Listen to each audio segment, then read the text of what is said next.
But you said one interesting thing. You said you went into all this to save your marriage, and you came out saving your life.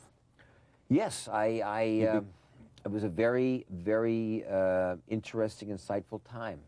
I'm not somebody who does a lot of introspection, and you do a lot of it, you know, right in your face when you're in these situations. I savored the opportunity to be in groups and to be able to talk to people, but you do this supposedly all under the act of anonymity.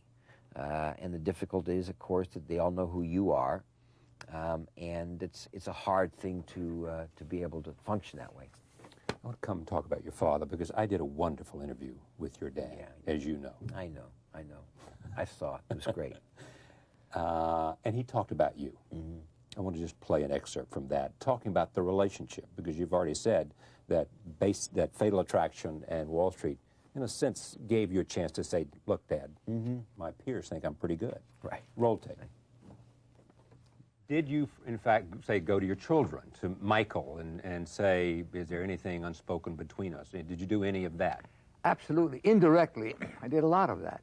You know, you begin to settle the score. You begin to think of people who are important in your life, who helped you at different times. And I find myself writing to them and thanking them. You know, you begin to try to be more aware of the world around you and what your relationship is to that world, instead of being so wrapped up in yourself. No, what did you say specifically? Because much has been made about the relationship between you and Michael. I asked that in the context of the relationship between you and your father, because you wrote in The Ragman's Son that you never got the approval you wanted. Well, you know, for example, I learned to be able to say, for instance, any conversation I had with my 4 sons, I have wonderful sons, they're all different, all functioning. I never end a conversation without saying, I love you. Yes. And I noticed that all my sons, especially Michael, I would say, I love you, Dad. And you know, you think if that's the last thing they might hear from you, it's not a bad thing to be said.